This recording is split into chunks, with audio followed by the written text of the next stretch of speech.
Think meditation is hard? Do me a favor. Take a slow, deep breath in, and now breathe out. Congratulations. You just meditated. Hi, I'm Krystal Jakosky, and this is Breathe In, Breathe Out, a weekly mindfulness and meditation podcast for anyone ready to own their own shit and find a little peace while doing it. Hello, and welcome back to Breathe In, Breathe Out.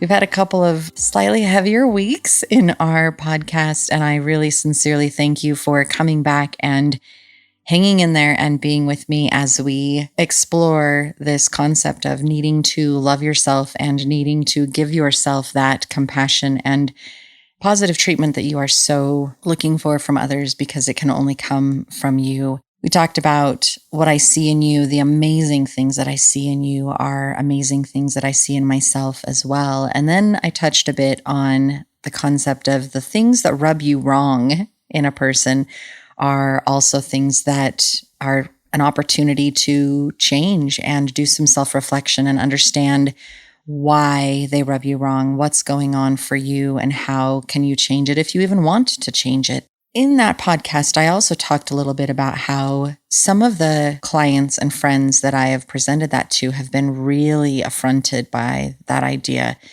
They really do not agree with or have any desire to look at the concept that, wait a minute, the fact that that person really annoys me means that I've got something in me that is resonating with, and that's why I'm upset. It really is frustrating, and I don't believe people really like to dig out those painful parts. It's scary, it's uncomfortable, it's frustrating. And so we would rather just kind of tuck them back in the attic and let them gather some more dust and some cobwebs and pretend like they don't exist. And yet I believe that only by digging those things out are we able to really feel freer and lighter and more open in life. We grant ourselves more compassion and understanding because we do understand why we act the way that we do and where our habits and patterns come from. And thereby we are able to embrace them more, change them if we so desire, and just live a clearer, conscious life. When I talk to people about this concept and they get really upset, they are above a 3. And this is another thing that comes back to self-reflection. If you are above a 3 on a scale of 1 to 10 on anger or discomfort, the issue is with you, not the other person. When you and your partner are in an argument and one of you sails above a 3 in your anger and frustration, it is that person's issue, not the other one.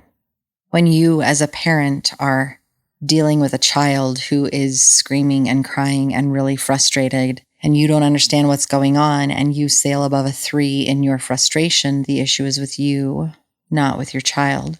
This can be really uncomfortable, and yet this can be hugely freeing. Let me explain. Last week, we talked about cleaning your mirror. We talked about treating yourself the way that you want other people to treat you. We talked about finding that self-love and that clarity and digging out some of the reasons that we are uncomfortable or afraid, or some of the reasons that we treat ourselves poorly, the learnings that we've picked up throughout life. As a young mother, I would be in the grocery store, and my kids were 19 months apart, so they were pretty close. And I would put the car seat down in the basket, and my older child would be in the child seat, and I would pull a cart behind me. And as I was grocery shopping, trying to get stuff done, if one of the kids would get angry and start to cry, I would immediately be really upset and really scared and really insecure because I was just positive that everybody in that store was looking at me as though I was a horrible mother because I had done something to upset my child. And because of that, instead of continuing my shopping, I would take both of my kids, I would leave the cart where it was, and I would leave the grocery store. And it was because I was so angry and I couldn't yell at my kids in the store because people would think even less of me, and I was so insecure about that. The bottom line is that I was insecure. I had a fear of judgment. I myself was not okay with the fact that my child was upset. Well, my child was upset for what reason? Did I even make an effort to understand why my child had automatically gone above a 3. I did not have the ability to look and say, well, my kid's above a 3. I can stay right where I'm at. I do not have to also go above a 3. I can just let it go. Oftentimes our kids go above a 3 for seemingly silly things. It's like they ask for a toy or they ask for candy and you're like, no, I don't want to buy the toy. I don't want to spend the money on candy. You don't need sugar, whatever that is. And as soon as you say no, then the kid cries. Children learn that if they cry or give a negative reaction, that oftentimes they will actually get what it is that they were asking for or crying for. Pets kind of do the same thing. They'll act out hoping that they get some kind of attention or reaction from their owners. They are teaching us how to treat them. They're teaching us what they want us to do. Our children are teaching us that if I ask for a toy and you say no and I cry, then you're going to give me that toy. You have this ability to say, no, I'm not going to get you that toy. And you can cry all you want and I'm going to remain calm because I know that you don't need that toy. You have hundreds at home that you actually don't play with, so you don't need that toy. We have the ability to remain calm. We have the ability to see through that temper tantrum, and yet we don't. Sometimes we get angry and we yell at the kid and tell them to just shut up. It doesn't matter. They don't need the toy. They have all these other toys. They can just relax. We have this negative, angry reaction to the fact that we are not in control of the situation. When we have a conversation with a partner or a family member or a friend, and it might get a little bit heated and somebody goes above a 3. Why did they go above a 3? Why did they get angry? Why did they start yelling and escalate it? Oftentimes, I'm sure you may have experienced it. If you haven't, then I applaud you. And that is absolutely amazing, where you're in a conversation with somebody and one person or the other starts to yell because they feel like if they raise their voice, that maybe raising their voice will help them be heard more than if they stay calm. And if raising the voice, say the other person raises their voice too, now 2 people are yelling, but the one still feels like they need to be heard. So they start flailing their arms about and throw out a shoulder or something while they're trying to get, because they're so angry at this. Oftentimes this starts with one word, one phrase, one comment. And from that word or phrase or comment, somebody spikes above a 3. And if you stop and you go back after the argument to understand who went above a 3 first and why they went above a 3, like if that person, if I step back and I say, okay, I went above a 3, what comment was it that made me go above a 3? And why did that comment trigger me? Now, this takes a lot of ownership. This takes a lot of choice and intention. The intention is to uncover the upset. The intention is to uncover the trigger. So oftentimes, those words that are said trigger a fear or trigger a pain or a childhood trauma. Maybe a parent told them you're ugly or you're stupid or you're this or you're that. And in this argument, you are called, God, you're so stupid. Why don't you blah, blah, blah, blah. And it triggers something from your childhood. And automatically you're angry because you want to fight back. And as a little kid, you were not able to fight back because it was your parents or it was a trusted adult that was telling you these things. And it hurt you and it was upsetting and it was scary and it was frustrating. But here as an adult, you can fight back. And so you are going to shoot above a 3 and you are going to yell back that, no, I'm not. I am da da da da da. And that's where the argument goes. Because one person shoots above a 3, the other person shoots above a 3. And the next thing you know, you guys are yelling things at each other that you don't really mean. And they are super hurtful and they are super just painful barbs. You have to stop and think about it. Why did I go above a 3? What was it that triggered me? What pain or fear did you just poke? And after you've stopped and you've said, hey, you know what? I'm above a 3. I need to take a break. And you've dug into that for a minute, then you can go back to your partner or the other person in it and say, you know what? I just went above a 3. I was just really angry. And I'm going to tell you why. I want you to understand that when you said this, it triggered this part of me. And that was a painful part of me. Now I'm able to step back and look at it rationally and remove that emotional part and say, without emotion, okay, I understand that you were saying this, and this is how I feel. Let's have a conversation about that. It's really hard to step back and self-analyze when you're in the middle of an angry conversation. The first time I ever came across this, I was just friends with my now husband, and we were talking about something that I was facing in my life, and we were just talking, and I said something and he was responding, and at one point he finally just looked at me, and in the most calmest tone of voice that he has, there's a normal calm tone of voice, he said, "I'm getting really angry, so I'm gonna leave." And he left. He left my house and he went to his own house because, like I said, we were just friends. And the next day I called him up. But that night I was really mad. Like, the fact that he walked away triggered me, and I automatically went above a 3. When we were talking, we were both calm. We were both relaxed, and we were both just talking about the issue that was being faced in the moment. He had the forethought to say, "I'm getting angry, so I'm going to leave. I'm going to take a break. I recognize that my temper is going up there, and I'm just going to take a break." And he left. I had never experienced this before. I had never experienced the possibility that you could just take a break. You could walk away from the argument and the frustration. You could take a breather, and you could come back to it when you were calm. This was his mirror. His mirror was, "I'm angry. And when I am angry, I want you to let me cool down. I want you to give me a moment." And then the next day, his mirror was, "I'm calmer. Now we can talk about it." My mirror was, "I'm used to fighting, so let's fight. I'm used to fighting, so let's just argue and get it out." His mirror was, "Take a break." So he takes a break, and I'm left at my home, and I am mad that he left. I am mad that he walked out of my house in the middle of a discussion, even though voices had not been raised, no anger had been shown whatsoever. I was just mad that he had walked away from me in the middle of this discussion. And I had to understand what that was. And it had to do with abandonment. It had to do with just being left.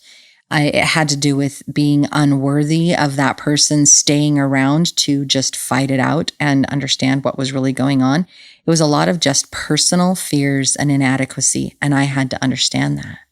So when we came back together the next day, it was, "So I'm going to tell you," he said to me, "I was really frustrated last night." And I realized after I went home that the reason that I went above a 3, the reason I was so angry is because I care about you, and I really want to help you and make sure that you're taken care of and protected. And in letting you make your own decisions, it means that I can't protect you, which really bothers me. And that scares me. And because I'm scared, I went above a 3. I also recognize that this is your life and you have to make those choices for yourself. I can't make that choice for you. I have to let you do that. So I accept that. And I'm not above a 3 anymore, even though I'm still a little scared and I'm worried about it. And I was able to say, well, I was really pissed off that you left. I was really pissed off that you would walk out my door. I was pissed off because I felt like our friendship was over and that you were just abandoning me because you just didn't agree with how I felt. This was the first time that I had experienced the possibility that talking with someone and not agreeing with someone did not mean that there had to be conflict and anger and yelling.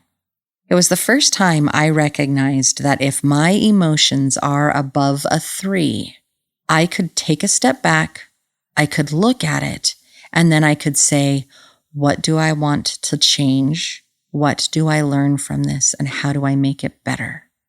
This is a concept that I have brought forth in so many of my relationships now, and it is absolutely beautiful and amazing. I recognize when somebody else is above a 3, and I'm able to step back and say to myself, they're really angry. I'm not angry. So I think I'm just going to give them a little space. And I'll try to talk about this later when they're not so angry. I can also step back and say, I wonder why they're so angry. Like, what about our conversation seems threatening? What did they react to? So that I can be more compassionate to the possibilities and more compassionate to them as my friend or my coworker or my acquaintance that I just need to work with. Recognizing that I am above a 3 means that I am now taking ownership. I am showing myself through my mirror, I have an issue. The interaction with that person in this mirror has shown me that I have an issue. That person that just rubs me wrong, if I go above a 3, I have an opportunity to look in and change that and see how I can make things better. In the same aspect, it means that when somebody around me is above a 3, I don't have to take that on. If somebody gets angry, I get to say, it's obviously not my problem. So whatever you say next, even though it is something detrimental at me, I do not have to react to because it is you reacting in a protective, angry manner. So I can sidestep that. I can let you know that that's really unfair, and I'd like to come back at this and talk a little bit later. Self-ownership. Self-ownership means that you know when an issue is your own and you are willing to say, what can I do to change this and make it better? It also means that you don't have to take on anybody else's shit. In our previous last week's discussion, we were talking about the fact that we teach other people how to treat us. If you decide that you need to take on everybody else's above a 3, you become a vessel for people who are angry to just spew crap. And that is not why you are meant to be here. You are meant to be here so that you yourself can shine brightly and learn and grow and experience life on a beautiful, beautiful way and manner. You are worth so much more. You are a gift. You're amazing. Owning your stuff so that others can own theirs is beautiful. Owning your own stuff and not taking on others means that you now have a boundary, and you have a boundary because you value yourself, who you are, and what you stand for in a beautiful way. It doesn't mean that you can accuse people and say, well, you're above a 3, so I'm walking away. That's just going to piss them off even more. You can acknowledge and say, I see you're really passionate about this. You're really upset about this. And I'm going to give us a little time to cool down. Accusing people and saying you just escalates. And escalation makes it much more difficult to understand the why behind the upset. Understanding that and embracing that means that there is greater room for healing, there's greater room for understanding, and there is a much, much greater chance for change. Because everyone is allowed to have that space. Everyone is allowed to have that moment, that time, that chance. What is it that I want to change? What is it that I'm afraid of? What is it that I need to heal so that I can feel more whole and confident and at peace in this human body, in this human existence? How can I give myself the love and compassion that I so long for? How can I give myself the confidence and respect that I desire from others? It all starts with you. You've got this. You are amazing. Get clear. Are you above a 3? What are you reflecting out? How are you telling people to treat you? What do you want to heal? And what amazing gifts are people reflecting back that you get to recognize are ones that you also carry on your own?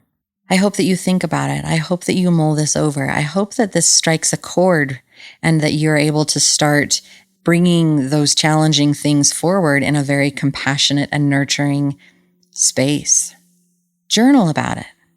Take some ideas, take some thoughts. Think about different people that might challenge you and think about the specific issues around that. Start unraveling that ball of yarn and get down to the core of it so that you can say, yeah, I get it. I remember being this as a child, and I don't have to be this as an adult. How can I heal that? There are a lot of people out there that are more than willing to help you heal that. I, of course, am one of them.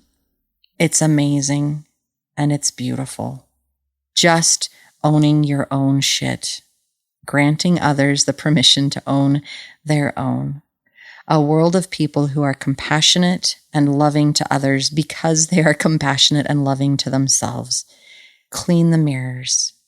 Get rid of the muck, get rid of the dirt, and find some common ground. Acknowledging that we all have challenges and we all have frustrations, and yet we all have the power to own our own stuff. Because when we own our own shit, life is just a little bit easier. You don't worry so much about the next guy because it's you that matters. You, how you treat yourself, how you love yourself, and therefore how you treat and love others. It is that reflection. Make sure that your reflection is so beautiful and so clear and so personally owned that what you reflect out is one of encouragement and permission and acceptance in others doing the same.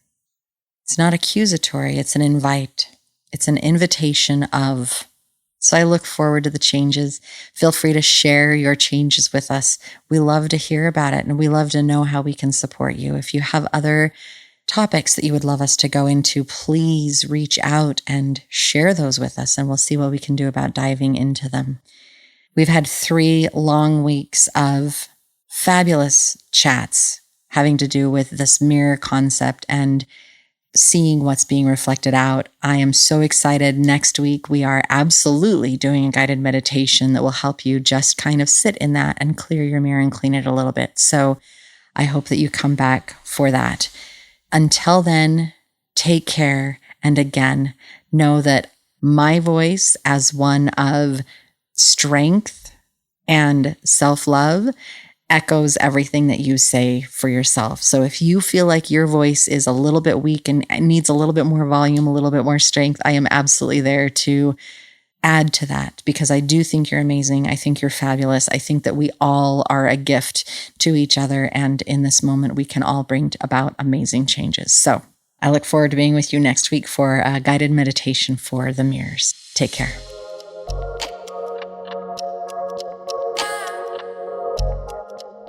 Thank you so much for investing time into your own well-being. I sincerely hope this moment of self-care and healing brought you some hope and peace. I'm at Krystal Jakosky on Instagram and YouTube, and I sincerely hope you check us out and follow along for more content coming soon. I look forward to meditating with you again here on Breathe In, Breathe Out. Until next time, take care.